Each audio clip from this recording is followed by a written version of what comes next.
এসএসসির 26,000 চাকরি প্রার্থী তাদের কি হতে চলেছে, কি হবে তাদের ভবিষ্যৎ। আগামী বৃহস্পতিবার এসএসসি মামলার শুনানি রয়েছে, সেখানেই ঠিক হবে তাদের ভবিষ্যৎ। আজকে জানেন আপনারা সেই শুনানি ছিল বৃহস্পতিবার সকাল 10:30টায় সুপ্রিম কোর্টে শুনানি হবে। পুরো নিয়োগ প্রক্রিয়া বাতিল হবে নাকি কারা বৈধ কারা অবৈধ চাকরি প্রার্থী সেটা বাছা সম্ভব হবে। কথা বলবো, আমাদের সঙ্গে রয়েছেন আমাদের প্রতিনিধি অতনু হালদার। অতনু, এই প্রশ্নটাই তো খুঁজছে 26,000 চাকরি প্রার্থী, তারা তো তাকিয়ে রয়েছে সেই দিকেই, কারণ সেই আমরা জুলাই মাসে দেখেছিলাম শুনানি, আবার 5 মাস পর আগামী বৃহস্পতিবার ডেট রয়েছে। দিশা পাওয়া যাবে?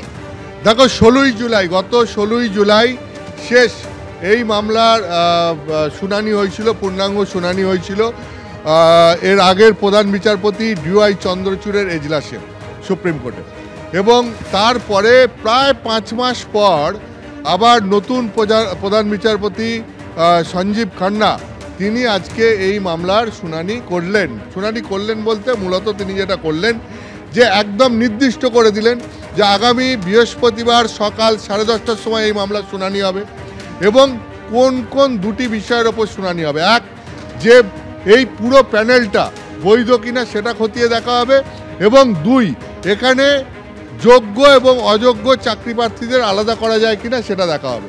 তুমি জানো যে 2016 সালের এসএসসি পরীক্ষা, এর মধ্যে কি রয়েছে? এর মধ্যে গ্রুপ সি রয়েছে, গ্রুপ ডি রয়েছে, ক্লাস 9-10 রয়েছে, ক্লাস 11-12 রয়েছে। 2016 সালের এই এসএসসি প্যানেলের মোট 26,000, প্রায় 25,000 সামথিং, প্রায় 26,000 চাকরিজীবী তারা এখন চাকরি করছেন, এরা প্রত্যেকে চাকরি করছেন। এবং কলকাতা হাইকোর্টের বিশেষ বেঞ্চ রায় দেয় সিবিআই তদন্তের পর যে এই পুরো প্যানেল বাতিল, কারণ দুর্নীতি হয়েছে, এবং এই পুরো প্রক্রিয়াটার মধ্যেই যেহেতু দুর্নীতি হয়েছে, এখানে যোগ্য অযোগ্য আলাদা করে চিহ্নিত করা সম্ভব নয়, এবং কলকাতা হাইকোর্ট সেই মর্মে রায় দেয় যে 26,000 চাকরিজীবীর চাকরি বাতিল। এবং সেই সঙ্গে সঙ্গে রায় এটাও ছিল যে যাদেরকে চিহ্নিত করা সম্ভব হচ্ছে যে এরা একেবারেই অযোগ্য এবং এরা চাকরি পেয়েছে জালিয়াতির মাধ্যমে, তাদের মাইনে ফেরত দেওয়ার কথাও রায় জানিয়েছিল কলকাতা হাইকোর্টের বিশেষ বেঞ্চ।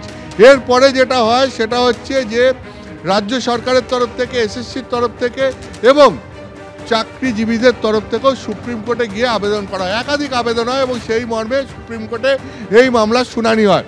সেখানে মূল যে বিষয় ছিল শুনানিতে, যে এখানে সবার চাকরি কেন বাতিল হবে, যারা যোগ্য তাদের চাকরি থাক, যারা অযোগ্য তাদের চাকরি যাক।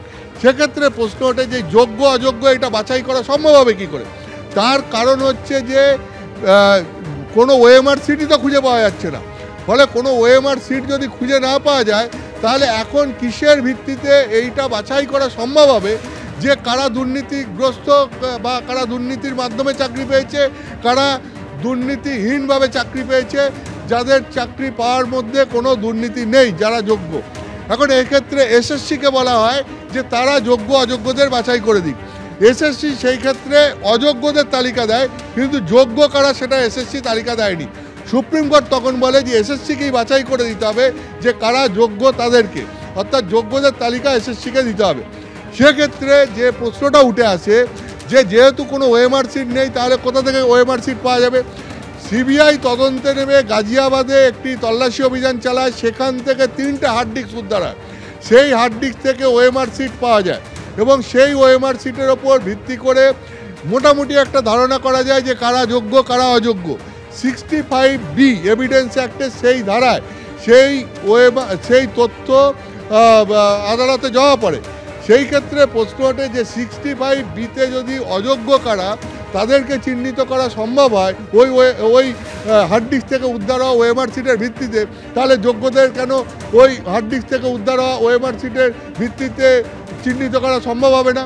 65Bতে তো এখানে এভিডেন্স অ্যাক্টে এই তথ্য পেশ করা যায়, সেইভাবেই পেশ করা হয়েছে।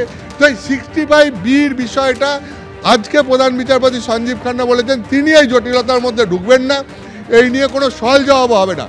পরিষ্কার সওয়াল জবাব হবে এই পুরো প্যানেল বৈধ না অবৈধ এটা নিয়ে, আর 2, এই প্যানেলের মধ্যে যোগ্য এবং অযোগ্য চাকরিজীবীদের আলাদা করা যায় কিনা তা নিয়ে।